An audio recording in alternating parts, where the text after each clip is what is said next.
This method is called flame synthesis, or in some other cases, people might call it a flame spray pyrolysis. It depends on how we introduce the precursor.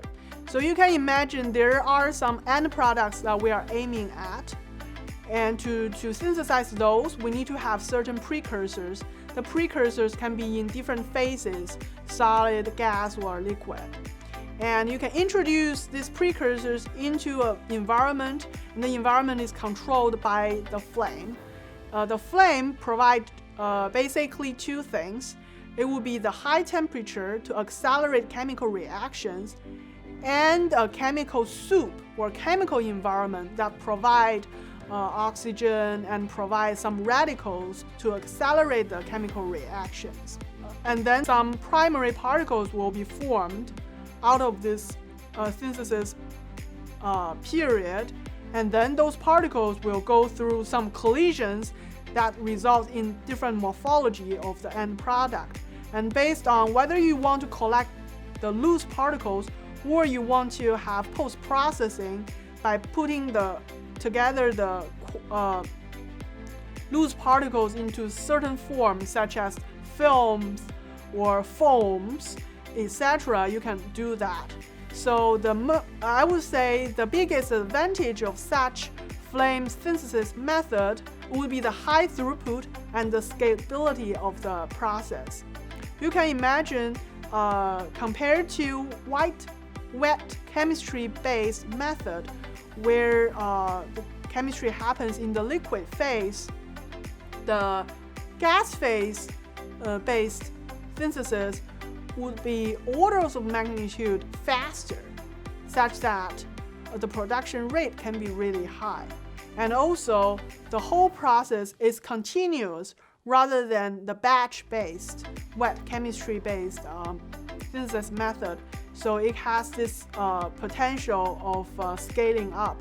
But of course, when you speed everything by several orders of magnitude, the window that you have to fine-tune the morphology and fine-tune the chemistry will be much, much shorter compared to the other counterparts. So there is again a trade-off between the controllability and the production rate. Therefore, there is no such method that can solve all the problems in material synthesis. What we need to do is to find a niche market where we can have relatively good control of the morphology and composition of the material, and we can really maximize the throughput of the synthesis process.